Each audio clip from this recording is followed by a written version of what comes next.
The air in the Chicago City clerk's office was thick with the scent of bureaucracy, ink, stale coffee, and nervous anticipation. My heart pounded like a drum roll as I stood at the counter clutching the marriage license form I'd never sign. Ethan Brooks, my fiancé, stood beside me, his boyish grin masking the storm I knew was coming. The clerk, a tired woman with glasses perched on her nose, glanced up. Next she called, but I was already moving fast. "Olivia." "Wait?" Ethan's voice cracked with panic, slicing through the hum of the crowded room. I didn't look back. My heels clicked against the marble floor, each step a rebellion against the life I'd lived before. The glass doors loomed ahead, and I pushed through them into the chaos of Michigan Avenue. Chicago's pulse thrummed, honking taxis, chattering tourists, the wind off Lake Michigan sharp in my lungs. I ran faster than I ever had, my purse bouncing against my hip, my breath ragged but free. "Olivia, what's wrong?" Ethan shouted, his voice fading into the city's roar. I ignored him, dodging a street vendor hawking hot dogs. The pedestrian light at the crosswalk blinked green, its countdown ticking like a bomb. I took a deep breath, the kind you take before diving into deep water, and sprinted across the street. Cars roared past as the light turned red and my sneakers hit the opposite curb. I glanced back, heart racing. Ethan was stranded on the other side, a silhouette against the glittering, magnificent mile cut off by a river of traffic, yellow cabs, and delivery trucks flowing like the Milky Way. In my past life, I believed the river was a curse keeping lovers apart like some tragic myth. As a girl in suburban Evanston, I'd gazed at the stars, imagining soulmates torn by fate. But now at 25, reborn on this crisp September day in 2025, I saw it for what it was: salvation. That traffic wasn't trapping me, it was setting me free. Ethan's frantic waving faded as I slipped into an alley, my chest heaving with something new. Not fear, not regret, relief. I raised my hand and a taxi screeched to a stop. "Where to, miss?" The driver asked, his eyes flicking to me in the rearview mirror. "Anywhere but here," I said, sliding into the back seat. I rolled down the window, letting the gritty Chicago wind slap my face. The city's pulse exhaust street music, the distant rumble of the L train felt alive like it was cheering me on. My phone buzzed relentlessly in my purse, Ethan's name lighting up the screen with calls, texts, and voicemails. I didn't look. I swiped it to silent, the weight of his desperation falling away like a shed skin. The sun broke through the skyscrapers, painting the taxi's cracked leather seats in gold. I laughed, a wild, unhinged sound that startled even me. The exhaust smelled sharp, but it was sweet like victory. I laughed until my cheeks ached, until a hot tear splashed onto my hand. I was crying not from pain, but from joy. I was alive. I'd died once on a bridge over Lake Michigan, swallowed by water and despair. But today I'd been reborn. "You okay, miss?" The driver asked, his brow creasing in the mirror. I wiped my face, forcing a smile that felt more real than any I'd worn in years. "I'm fine," I said, "just grateful." Tears of joy. He nodded, unconvinced, but polite, and turned up the radio. A pop song blared something about breaking free, and I leaned back, letting the city carry me away. This wasn't just an escape from Ethan. It was an escape from the life I'd lived before, a life where I'd signed that marriage license, where I'd trusted his honeyed promises, where I'd lost everything. In that life, September 13th, 2025, was the day I married Ethan Brooks, my college sweetheart, the man who'd called my name a poem and sworn we'd grow old together. We'd met at Northwestern, fallen hard, after late-night study sessions, and dreamed of a shared future. But that certificate wasn't a vow, but a contract for my ruin. Now I was rewriting the story. I'd seen the ending, and I wasn't going back. The taxi turned onto Lakeshore Drive, the skyline glittering like a promise. I thought of you watching this unfold, maybe feeling that same spark of defiance. If my story hits you, smash that like button, drop a comment about your escape, and subscribe to join me on this ride. I'm just getting started. The hotel in the Loop was a sleek glass tower, a far cry from the cramped Evanston apartment I'd shared with Ethan in my past life. I checked in, my hands steady as I handed over my ID. The clerk, a young guy with a Cubs cap, grinned. "Welcome to Chicago, Ms. Carter. Enjoy your stay." I nodded, feeling the weight of my new life settle in. I wasn't Ms. Carter, Ethan's fiancée. I was Olivia Carter, a journalist, dreamer, and survivor. I kicked off my shoes in my room and stood by the window, the city sprawling below. The Chicago River snaked through the skyline, its bridges a reminder of the one I'd jumped from in my past life. But today I was on solid ground. I pulled out my phone, ignoring Ethan's flood of messages, and opened an email from my editor, Sarah Thompson. Seattle Bureau needs you, Olivia, lead investigative reporter. You in? My fingers hovered over the keyboard, then typed, I'm in. I was done running from my dreams. Ethan could keep his promises, they'd never been real. I was free, and Chicago's heartbeat echoed my own. This was my story, and I was writing the ending I deserved. The Northwestern University Library smelled of old books and ambition, a sanctuary where I'd once felt invincible. It was 2018, my junior year, and I was 20 sprawled across a study table with my journalism notes scattered like confetti. My dream was to write for the Chicago Tribune to uncover truths that could change lives. I'd grown up in Evanston, a stone's throw from Chicago, in a modest split level where my parents Linda and Tom Carter cheered my every byline in the high school paper. I was their golden girl, straight A student debate team captain who'd make it big. That's where I met Ethan Brooks. He was a business major, all charm and easy smiles with hazel eyes that crinkled when he laughed. We collided during a late-night study session, arguing over the last outlet in the library's crowded stacks. You're hogging the power, Ms. Reporter, he teased, unplugging my laptop to charge his. I shot back, and you're hogging the charm, Mr. Wall Street. He laughed, and we were sharing cold coffee and dreams by midnight. Ethan was from a small Wisconsin town, Oconomowoc, where his mom, Margaret, ran a diner, and his dad had left when he was 10. He'd clawed his way to Northwestern on scholarships, carrying a chip on his shoulder and a need to prove himself. I'm going to run my own company someday, he'd say, sketching business plans on napkins. I loved his drive the way it matched mine. We'd talk for hours about my exposés on local corruption, his ideas for sustainable startups, our shared future in Chicago's glittery skyline. By senior year, we were inseparable. Ethan would slip into my dorm with takeout from Lou Malnati's, declaring Olivia Carter, "Your name's a poem, and it's going on our marriage license someday." I'd blush, half laughing, half believing. We planned a life. I'd chase scoops, he'd build his empire, and we'd meet in the middle, equals.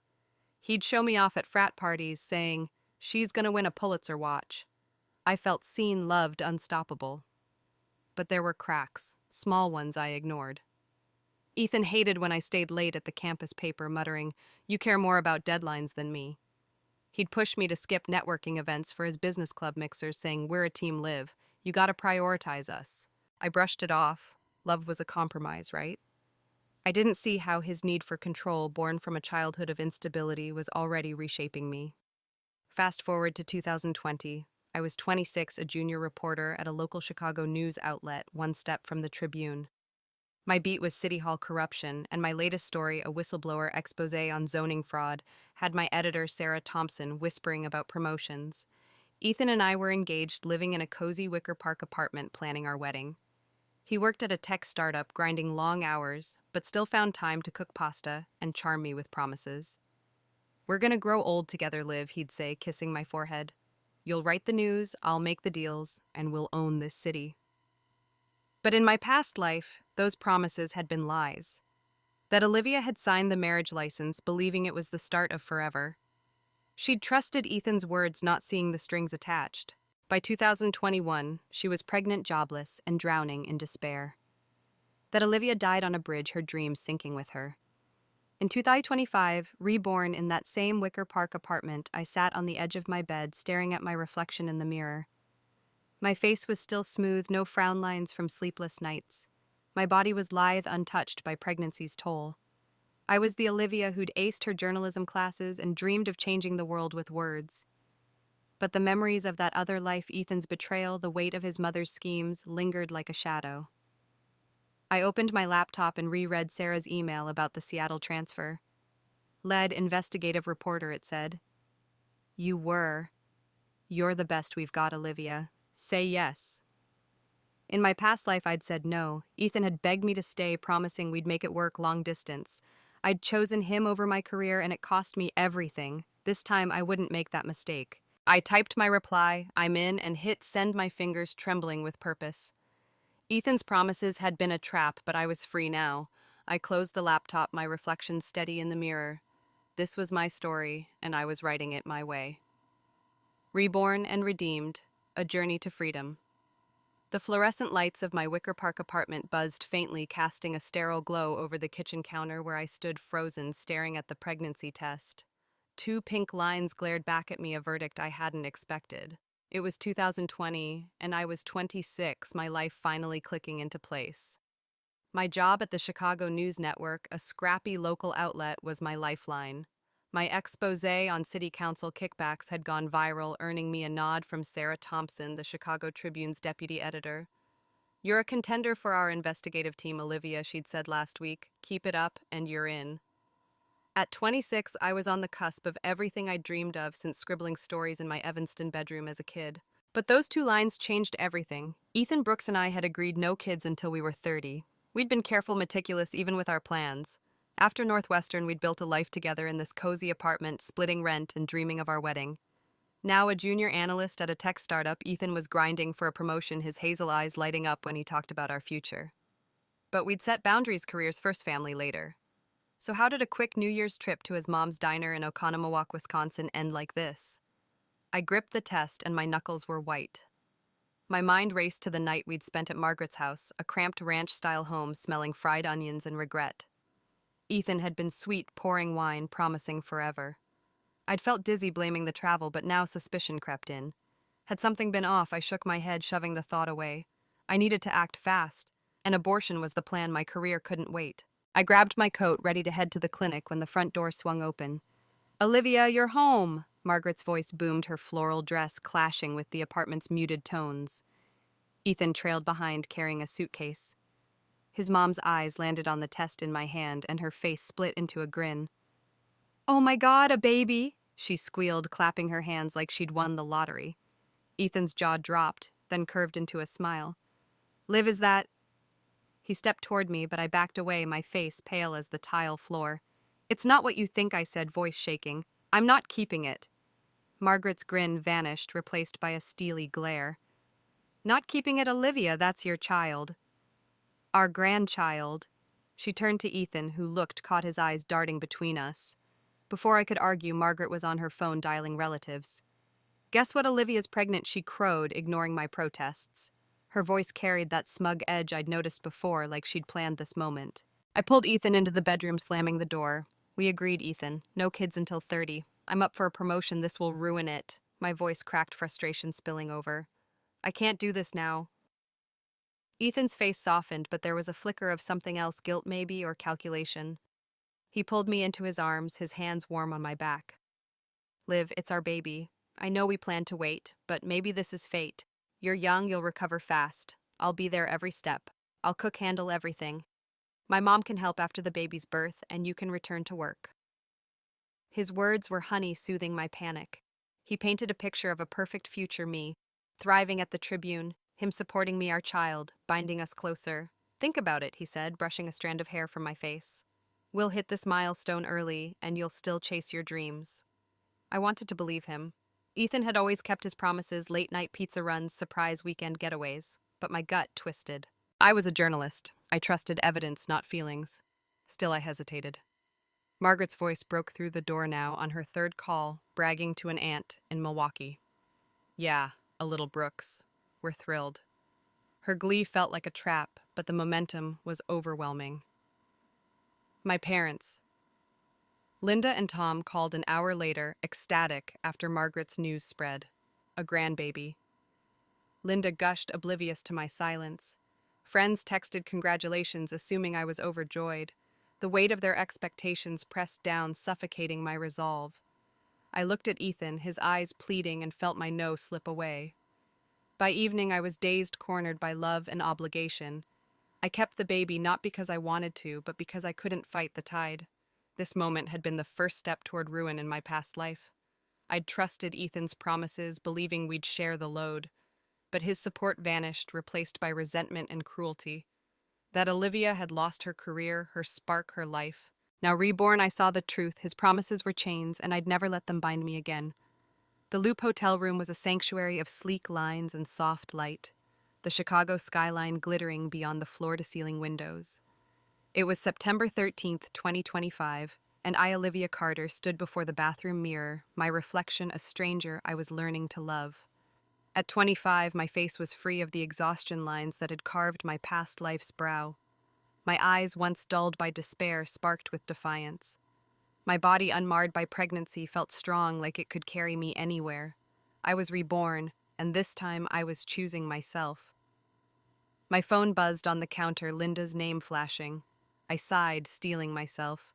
My mom, a retired schoolteacher from Evanston, clung to the idea that a woman's worth lay in marriage and motherhood. In my past life, she'd dismissed my cries for help, urging me to obey Ethan's family. She was calling to drag me back to the city clerk's office. I let it go to voicemail, her anxious voice crackling through. Olivia, where are you? Ethan's mom says you ran out. You need to fix this and get that license. I shook my head, muting the phone. Linda's generation saw marriage as a finish line, not a starting gate. She didn't understand that I'd lived that life, married, pregnant, broken, and it had ended with me sinking into Lake Michigan. I wasn't going back. Instead, I opened my laptop and Sarah Thompson's email was glowing on the screen. Seattle Bureau needs a lead investigative reporter. You're our top pick, Olivia. Say yes. I'd turned it down in my past life, tethered to Ethan's promises. This time I typed, I'm in, and hit send. My heart racing with possibility. I needed to cut ties clean. I opened my texts, Ethan's messages piling up. Liv, where are you? Let's talk. I'm sorry if I upset you. Please call me. His words were desperate, but I knew the man behind them, the one who'd called me sloppy and disgusting in my past life, who'd plotted with his mother to trap me. I typed, meet me at the diner across from my office noon 3 days from now. I sent it, then muted his notifications, his name fading from my screen like a ghost. My fingers lingered on the phone, itching to call Linda and explain, but I knew she'd lecture me about wasting Ethan's youth or missing my chance. Instead, I texted her mom, I'm fine. Just handling something. Won't be home for a few days. Her reply was instant. Why didn't you get the license? You need to apologize to Ethan and Margaret. My jaw tightened. I typed back, I'm not marrying him. And I'm switching to weekly allowances from now on based on my budget. I hit send, cutting the monthly $500 I'd sent my parents since landing my job. If they wanted my support, they'd learn to respect my choices. I closed my eyes, the city's hum filtering through the window sirens, distant laughter, the clatter of the L train. Chicago had been my home, but it was also a cage in my past life, tying me to Ethan's betrayal and my family's expectations. Seattle was my escape, a chance to reclaim the journalist I'd been at Northwestern, chasing stories that mattered. I'd grown up idolizing reporters like Ida B. Wells, dreaming of exposing truths that shook city halls. That dream had died when I'd chosen Ethan over my career. Now it was alive again. I walked to the window, the Chicago River glinting below. Its bridges reminded me of the one I'd jumped from in my past life, the water's cold embrace stealing my breath. But today I was on solid ground, my future unwritten. I thought of my old apartment, a tiny Wicker Park studio I'd loved before moving in with Ethan. I'd installed security cameras there last year, a precaution after a break-in scare.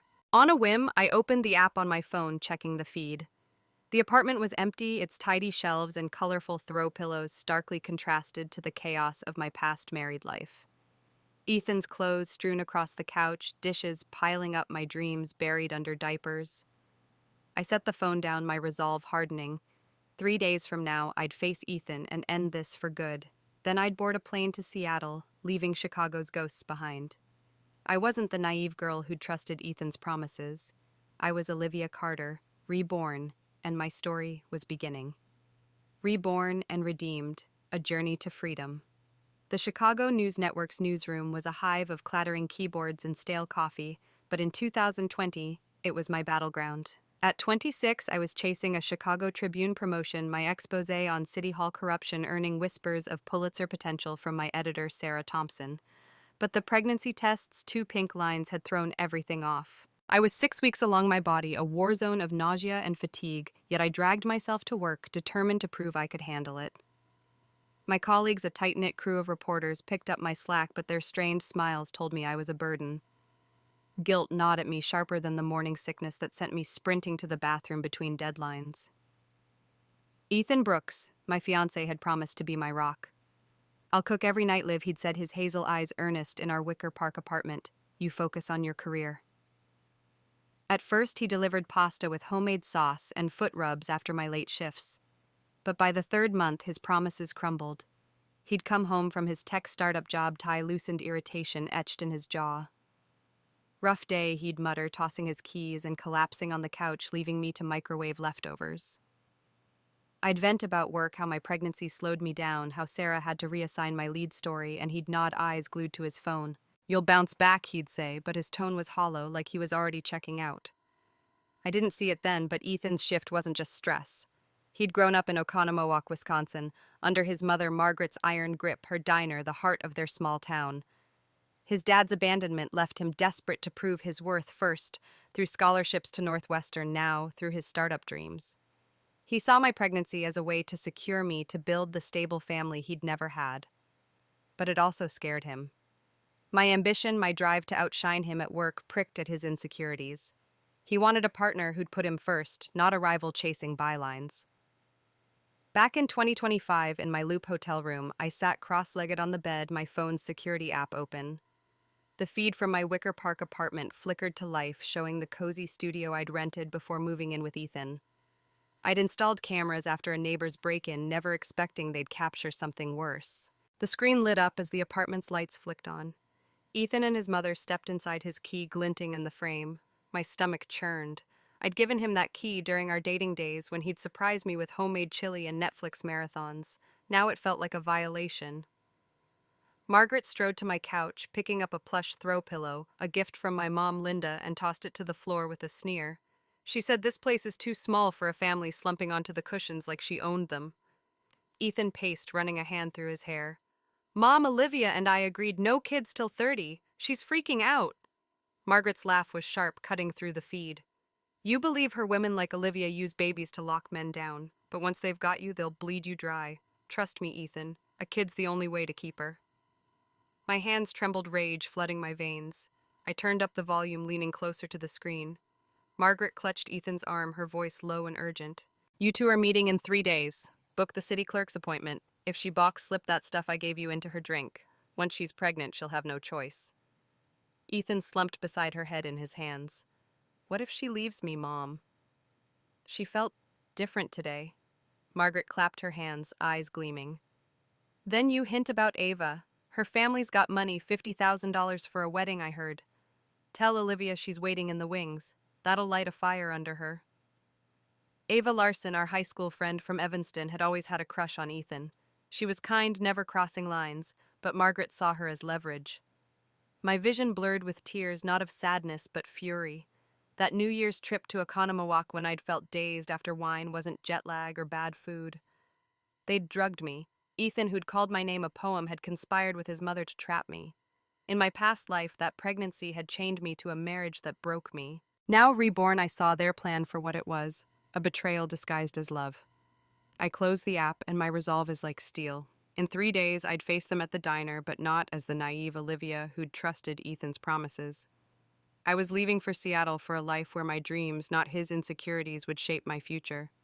By 2021, my world had shrunk to the walls of our Wicker Park apartment, a cluttered cage of unwashed dishes and Ethan's discarded ties. I'd given birth to our daughter Sophie, a tiny girl with my dark eyes and his curls. The joy of holding her was absolute but fleeting, drowned by exhaustion and isolation. Margaret, Ethan's mother, had promised to help raise her, but the day Sophie was born, she took one look, a girl, and left for Oconomowoc, muttering about visiting relatives. Ethan defended her. "She's old, Liv. She can't handle a baby." I bit back my anger, too tired to fight. I'd quit my job at the Chicago News Network.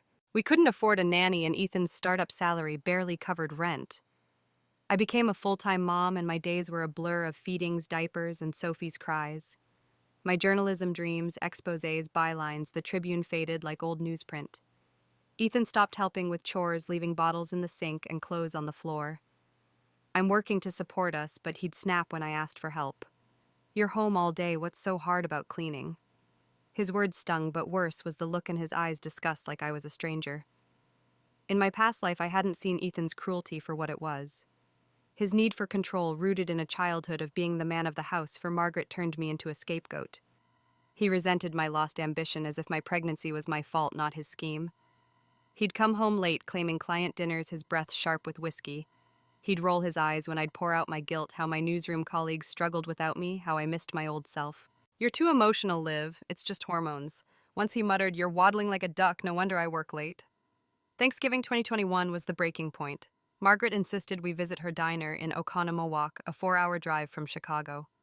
My belly was still soft from childbirth, and I felt like a stranger in my body, but Ethan guilted me. Mom's had a hard life, Liv. Don't be selfish. I relented. Sophie strapped into her car seat, the ride a haze of nausea. Margaret served a spread of turkey crab legs and shrimp at the diner foods I couldn't stomach postpartum. A single bowl of green beans sat before me, a token gesture. I slammed my fork down, fury bubbling over. Do you even care that I'm still recovering? I snapped. Ethan dragged me outside, his face red. It's a holiday, Olivia. Stop embarrassing Mom in front of everyone. You've got no manners. I glared at him. Manners. She made a table of food I can't eat and tossed me some beans like an afterthought. I'm your wife. He scoffed, looking me up and down. Wife, look at you, fat, sloppy a mess. Ava's still got it together. I should have picked her. His words hit like a slap, naming Ava Larson, our Evanston friend, now a lawyer with a sleek condo downtown. Before I could respond, Ava stepped out carrying a trash bag from the diner's kitchen. She'd been visiting her parents nearby. Don't you dare drag me into this, Ethan, she snapped, her hand cracking across his cheek. You're a liar and a coward. She turned to me, her eyes softening. Come with me, Olivia. Numb, I followed her to her parents' house, a cozy craftsman glowing with holiday lights. Sophie slept in my arms as Ava made me tea, her slim figure and confident poise a mirror of the woman I'd lost. She sat beside me, tears in her eyes. I liked him once, she admitted. But seeing you now... I dodged a bullet. You were always the star, Olivia. Her words broke something in me. I'd been the star employee of the month debate captain, the girl who walked like the wind. But marriage and motherhood had stripped that away. Ethan's insults, Margaret's abandonment, my own guilt, they'd buried me. This moment had been a flicker of hope in my past life, but it wasn't enough to save me. I'd returned to Ethan, believing I could fix us. I was wrong. The diner across from the Chicago News Network's office hummed with the clatter of plates and the scent of greasy burgers. It was noon, 3 days after I escaped from the city clerk's office, and I sat in a corner booth, my heart steady, but my fingers gripping my phone like a lifeline. The Loop's lunchtime crowd buzzed outside, briefcases and heels clicking past the diner's fogged-up windows. I'd chosen this spot deliberately public neutral, close to my old newsroom, where I could walk away without looking back. Ethan Brooks and his mother Margaret sat across from me, their faces a mix of fake warmth and barely concealed panic. Ethan reached for my hand, his smile strained. Liv, I'm so glad you're here, he said, his hazel eyes searching mine. I pulled back my chair, scraping the linoleum, and folded my arms. Margaret's lips twitched, a flicker of displeasure crossing her face before she plastered on a grin. Olivia, we checked the calendar, she said, her voice syrupy. Tomorrow's perfect for the marriage license. I booked the appointment at the clerk's office. Why don't you two get it done? Her words were a performance honed from years of charming customers at her Oconomowoc diner, but I saw through her now, the woman who'd plotted to trap me with a child. In my past life, Margaret's warmth had fooled me. She'd call after our fights, promising to talk sense into Ethan, only to turn cold once I was pregnant. Now her every wrinkle grated on me, a map of manipulation. I leaned back, my voice calm but razor sharp. Margaret, I've thought it through. I'm not marrying Ethan. The diner's noise seemed to pause, forks hovering mid-bite. Ethan's face fell, his hands clenching on the table. Liv, what's going on? Why so sudden? He stammered, his tone pleading, but edged with frustration. I met his gaze, my journalist's instinct kicking in, spot the lie, cut to the truth. Ethan, do you want a wife or a live-in maid you can control? My words landed like a slap. Their faces froze and they exchanged glances, silently confirming their guilt.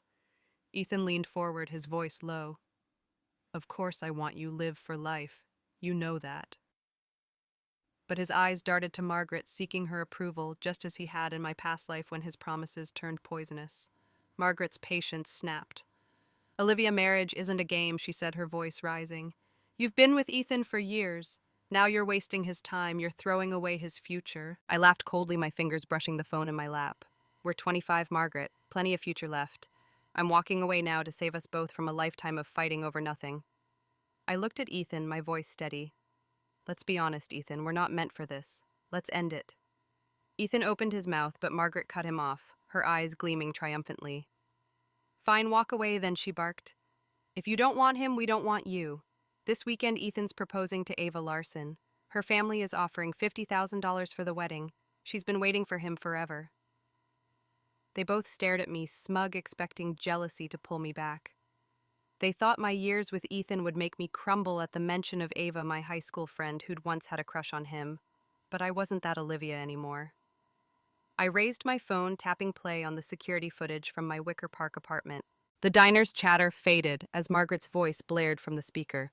Slip that stuff into her drink. Once she's pregnant, she'll have no choice. Ethan's plea followed. What if she leaves me, Mom? Their faces drained of color, eyes wide, as the video exposed their plot to drug me during that New Year's trip. Margaret pointed a trembling finger. You recorded us. That's illegal, I smirked. It's my apartment. Margaret, security cameras are for protection and they caught your little scheme perfectly. Before Ethan could speak, a voice cut through from the booth behind me.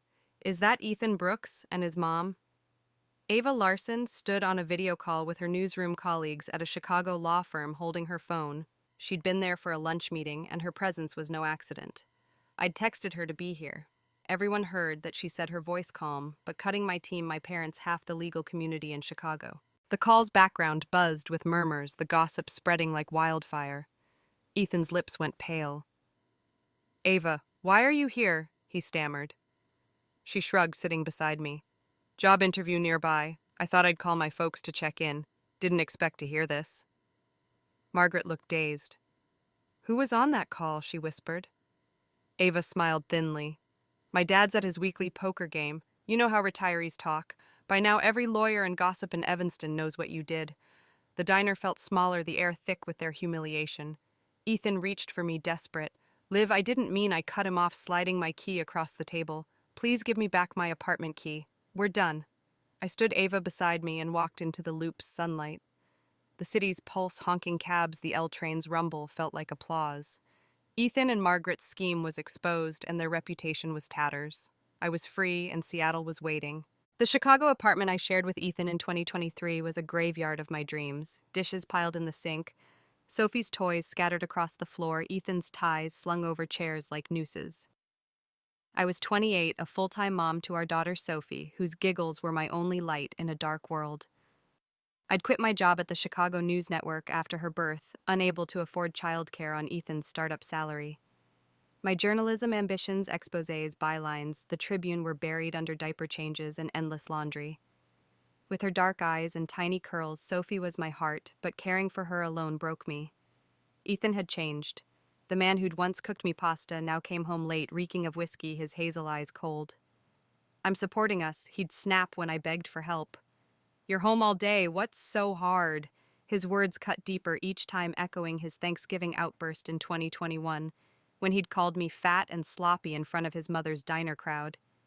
Now he didn't hide his disgust. He'd say you're like a zombie, Liv, eyeing my unwashed hair and sweatpants. It isn't very comfortable. I'd look in the mirror, searching for the journalist who'd walked like the wind, but she was gone. Ethan's cruelty wasn't just laziness. Growing up without a father in Oconomowoc, he'd learned to control his world to feel secure. My pregnancy, his mother's idea, was meant to anchor me to him, but when I quit my job, he saw me as a failure, a reflection of his own fears of not measuring up. He'd compare me to Ava Larson now, a rising lawyer, saying, "She's still got it together. Why can't you—" I'd confide in my mom, Linda, over the phone, my voice breaking. I'm so tired, Mom. I can't do this. But she'd sigh.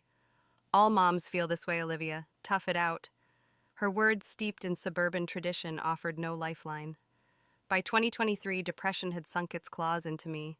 I couldn't sleep, my hair fell out in clumps and headaches pounded like drums. I'd cry for no reason, tears soaking Sophie's blankets as she slept. I'd lie awake at night, two voices warring in my head. One whispered, "It'll get better. You're enough." The other sneered, "It won't. You're trapped. Why not end it?" I'd push the thought away, terrified, but it grew louder. Cooking dinner.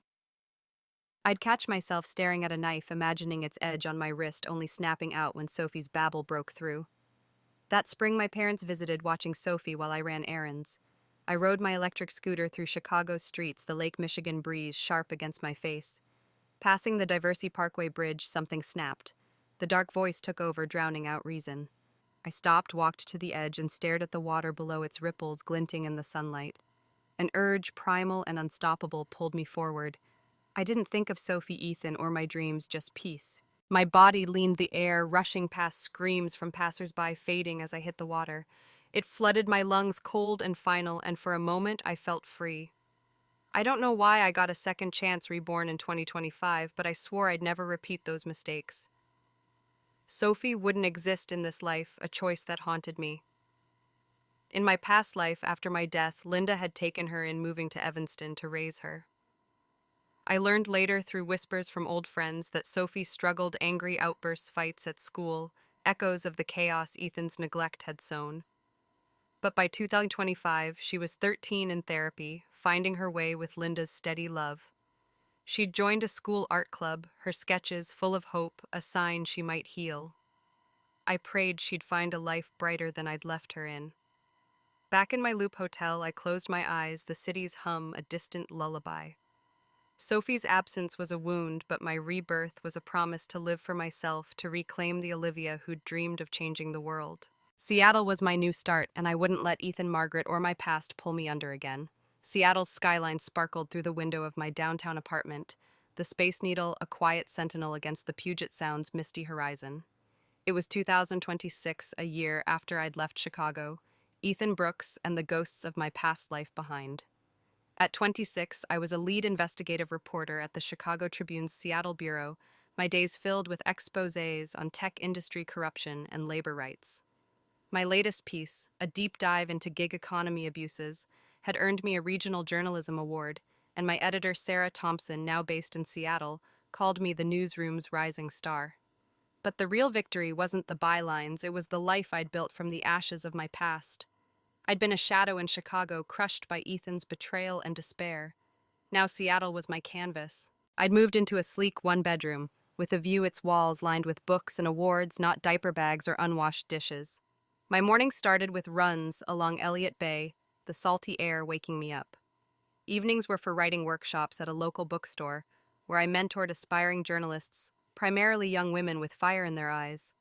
I saw my old self in them, the Olivia who'd dreamed of changing the world at Northwestern. Healing wasn't just about work. I'd started therapy with Dr. Nguyen, a soft-spoken woman whose office overlooked Pike Place Market.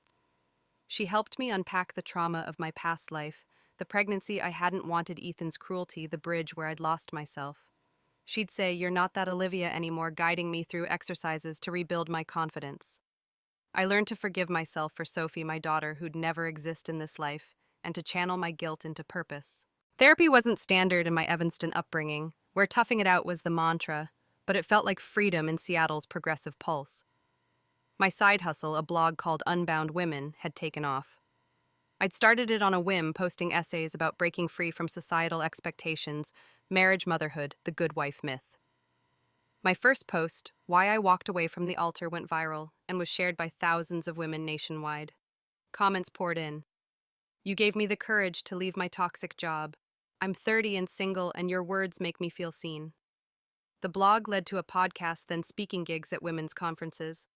I wasn't just a journalist anymore, a voice for women like me who'd been told their worth lay in sacrifice. My parents, Linda and Tom, who are still in Evanston, were a work in progress. In my past life, Linda had dismissed my depression, urging me to be obedient to Ethan's family. Now she called weekly, her voice softer but still tinged with old-school expectations. "Olivia, you're doing great, but don't you want someone to share it with?" She'd ask, hinting at blind dates. I'd shut her down, tying my financial support to her respect. "Mom, I'm happy. If you want that weekly check, let's talk about something else." I'd cut their allowance from $500 a month to $300 a week, sent only when they backed off. It was harsh, but it worked. Linda learned to bite her tongue, and Tom, always the quieter, started defending my choices. One evening after a workshop, I sat in a Capitol Hill cafe, sipping coffee and scrolling through my blog's comments. A message caught my eye. "Your story inspired me to start a support group for single moms in Portland." I smiled, warmth spreading through me. My past life had been a cage, but now I was building something bigger, a community, a movement. I thought of Sophie, the daughter I'd left behind. In my past life, she'd struggled, raised by Linda after my death. Now I imagined her reborn somewhere kind, maybe painting in an art class, free from the chaos I'd known. Seattle's rain tapped the window, and I felt whole, not just surviving, but thriving. The Oconomowoc Community Center was decked out in fairy lights and white roses, starkly contrasting the greasy diner vibe of Margaret Brooks' establishment down the street. It was 2027, and I was back in Wisconsin for a journalism conference, a reluctant guest at Ethan's wedding to Claire Mitchell, a soft-spoken teacher from Toledo, Ohio. I sat in the back, my press badge tucked away, Ava Larson beside me.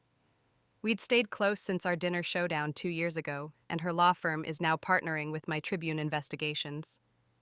The bride walked down the aisle, her smile radiant but fragile, and I felt a pang, not jealousy but pity. I knew what awaited her. Ethan's life had unraveled since our breakup. The Chicago gossip mill sparked by Ava's video call exposing his and Margaret's scheme had branded him a pariah. His startup job fizzled after colleagues heard about his deceit, and he moved back to Oconomowoc, working as a manager at Margaret's diner. His insecurities, rooted in a fatherless childhood, had driven his need to control me, but without me to anchor him, he'd floundered. Ever the schemer, Margaret had pushed him to marry Claire, whose family offered a $20,000 wedding gift, a pale echo of the $50,000 she'd falsely claimed Ava's family had. Claire's marriage to Ethan lasted a year. By 2028, Ava sent me a text. Claire filed for divorce. You called it. I was preparing for a podcast episode in Seattle when I read the details. Margaret had moved into their Oconomowoc home, claiming she'd help with their newborn son, Liam. But her help was chaos, criticizing Claire's cooking, undermining her parenting, even bad-mouthing her to Liam. Desperate to please his mother, Ethan did nothing, his neglect mirroring what he'd done to me. Claire, isolated with no local family, crumbled under their pressure. One day, Liam, only 4, parroted Margaret's words, screaming at Claire in a grocery store. "You're a bad mom. I want a new one." That night, Claire packed her bags, took her share of the assets, and left. The divorce made waves in Oconomowoc. Ava's parents, still tied to the town's gossip network, spread the story at their poker games. "Ethan's a second-hand man with a nightmare mother-in-law," one retiree said, and the label stuck. No family wanted their daughter near him. Liam, caught in the crossfire, grew volatile, his tantrums echoing Ethan's unchecked anger. Ethan juggled diner shifts and single fatherhood. His home was full of yelling and complaints, and the neighbors filed weekly noise reports. I saw Claire's story as a mirror of my past life and a validation. At Ethan's wedding, I'd watched her walk toward him, her father's arm steadying her, and felt tears sting my eyes. Ava had stepped in front of me, blocking the view. "Why are you crying?" she whispered. I shook my head, relief and sorrow for her. Ava felt the same relief when she saw me broken in 2021, the wild joy of escaping a catastrophe. Claire hadn't escaped in time, but her divorce was her rebirth, a chance to start over. Back in Seattle, I sat in my apartment, the city's lights reflecting off the sound. Ethan's downfall wasn't my victory, it was just consequences. His need for control, born from a childhood of instability, had cost him everything. I'd moved on, and my blog is now a platform for women like Claire. My Tribune work exposes systems that trapped them. I thought of Sophie, my daughter from that other life, now 13, in 2025, finding her way through therapy and art. I hoped Claire's son Liam would see his path free from Margaret's shadow. As for me, I was writing my story one truth at a time, and no one, not Ethan, not Margaret, could take that away. The Evanston air carried the crisp scent of autumn leaves as I stepped off the CTA Purple Line, my boots crunching on the sidewalk leading to my parents' split-level home. It was October 2027, and I was back from Seattle for a weekend, my first visit since Ethan Brooks's wedding earlier that year. At 27, I was thriving lead investigative reporter at the Chicago Tribune's Seattle bureau, my blog Unbound Women, a national platform for empowerment, and my life a mosaic of runs along Puget Sound and therapy sessions with Dr. Nguyen. But my relationship with my parents, Linda and Tom Carter, had been a tightrope balanced on boundaries I'd fought to set. In my past life, Linda had pushed me toward marriage with Ethan, dismissing my cries of despair with "tough it out."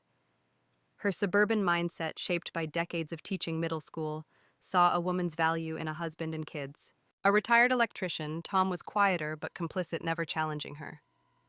After my rebirth in 2025, I'd tied their financial support to respect, cutting their monthly $500 allowance to weekly $300 transfers, sent only when they backed my choices. It was a cold strategy born from years of their indifference, but it worked. Linda's calls about blind dates had stopped, replaced by cautious questions about my work. This visit was different. 2 weeks ago, Margaret Brooks, Ethan's mother, had shown up at my parents' door, her Oconomowoc diner apron swapped for a forced smile. Ethan's divorce from Claire had left him a second-hand man, as the town gossip called him, and Margaret was desperate to salvage his prospects. Olivia and Ethan were high school sweethearts she'd cooed to Linda as if I'd forgotten her scheme to drug me. They're meant to be. She'd be a mom to Liam without the hassle of childbirth. Linda, to my shock, hadn't hesitated. "Get out," she'd snapped, brandishing a broom like a sword. "My daughter's a star, bright, beautiful, successful. Your son's a nobody, and that kid's a terror." Dream on. Tom, usually silent, had joined in slamming the door behind Margaret. "She's got some nerve," he'd muttered, proud of his wife's fire. When Ava Larson, my lawyer friend, texted me the story gleaned from her parents' Evanston poker circle, I felt a warmth I hadn't known in years. My parents, once swayed by tradition, had chosen me. I booked them a week-long Napa Valley wine tour, a $5,000 gift to reward their loyalty. Linda called, stunned. "Olivia, this is too much." I smiled into the phone. "You stood up for me, Mom. That's worth everything." Now, standing in their living room, I handed Linda a gold bracelet, its delicate chain catching the light. For Tom, a sleek fossil watch is perfect for the man who'd always fix things quietly. I said, "You two are my team," my voice soft but firm. Linda's eyes welled up, her fingers tracing the bracelet. "We're so proud, Olivia. You're doing things we never dreamed of." Tom nodded, his usual gruffness softened. "You're better than any son-in-law we could have hoped for." It wasn't just the gifts they'd learned that my happiness fueled theirs. Push me too far and the weekly checks would shrink. Support me and they'd live like Evanston royalty. We sat for dinner, a spread of Linda's lasagna and Tom's grilled vegetables, the table warm with laughter. Once obsessed with my marital status, Linda asked about my latest Tribune piece on Seattle's housing crisis. Tom shared stories from their recent trip to the Grand Canyon, funded by my last bonus. "The neighbors are jealous," he chuckled, "but we don't care." I smiled, seeing them not as the parents who'd failed me in my past life, but as allies I'd shaped through love and leverage. American families often hid their ties in duty, but I'd rewritten ours with honesty. They had my back, and I had theirs, a harmony built on mutual respect, not obligation. I glanced at my phone as I boarded the train back to O'Hare, bound for Seattle. A text from Ava Margaret, still whining about you to anyone who'll listen. Nobody cares. I laughed, the Chicago skyline fading behind me. My parents' defense wasn't just a win, it was a foundation. I wasn't just surviving. I was building a family that worked one choice at a time. The Seattle Convention Center buzzed with energy, its glass walls reflecting the October 2028 sunset over Puget Sound. I stood at a podium, my heart steady, as I faced a sea of faces, women of all ages gathered for the Pacific Northwest Women's Empowerment Conference. At 30, I was the keynote speaker, my Chicago Tribune bylines, an Unbound Women blog, a beacon for those breaking free from society's script. My navy blazer and crisp white blouse felt like armor, my dark hair swept into a confident updo. This was my moment, the culmination of a journey from a Lake Michigan bridge to a life I'd crafted myself. 3 years ago, I walked away from a marriage that would have destroyed me. I began, my voice clear. I'd lived that life before, married a mother, a shadow of myself. I lost everything to depression and despair, but I got a second chance, and I chose me. The audience leaned in, some nodding, others wiping tears. I spoke of my rebirth on September 13, 2025, fleeing Ethan Brooks and his mother's schemes, Seattle's embrace and therapy with Dr. Nguyen that rebuilt my soul. I shared how my blog had sparked a movement connecting women from Portland to Chicago, forming support groups for single moms and career-driven dreamers. My parents, Linda and Tom, sat in the front row, their faces glowing with pride. They'd flown in from Evanston, their Napa Valley trip, a memory they still bragged about at their poker games. Once fixated on my marriage, Linda boasted about my Tribune awards. Tom, ever quiet, wore the fossil watch I'd given him, a silent nod to our rebuilt bond. They weren't just parents, my cheerleaders, proof that family could evolve when built on respect. I owned a Capitol Hill condo now, its balcony overlooking the Sound, a far cry from my past life's cluttered Wicker Park apartment. My savings grew with every speaking gig, and my car was a sleek hybrid parked in the garage. I mentored young journalists at the Tribune, guiding women like the one I'd been at Northwestern, hungry, ambitious, unafraid. My life was whole, not with a husband or child, but with purpose. I'd rejected the American dream of picket fences for one of my own, making freedom impact joy. As I spoke, I thought of Sophie, my daughter from that other life. In 2025, at 13, she'd been finding her way in Evanston with Linda, her art a lifeline through therapy. I imagined her now at 16, maybe sketching cityscapes or laughing with friends, her life unburdened by my past mistakes. I'd chosen not to bring her into this life, a decision that ached but freed me. I hoped she'd been reborn into a family that welcomed her with open hearts, not the chaos Ethan and Margaret had sown. The audience applauded as I finished some standing others rushing to share their stories. A young woman barely 20 gripped my hand. "Your blog got me out of a bad relationship," she said, tears in her eyes. I hugged her, feeling the weight of my impact. Later, over dinner at Pike Place Market, Linda raised a glass of wine. "To you, Olivia," she said. "You proved me wrong about what a woman needs." Tom chuckled. "And you're bankrolling our retirement." I laughed, clinking glasses, the city's lights twinkling beyond. My future stretched before me, unbound by society's rules. I'd lost everything, once my beauty, my dreams, my life. But now I had a face I loved, a body I cherished, a home that was mine. My parents stood with me, not behind a man. My work changed lives from newsrooms to conference halls. As Seattle's rain fell softly outside, I knew this was my truth, a woman complete not in marriage but in herself. My story wasn't over. It was wide open, full of light, ready for whatever came next.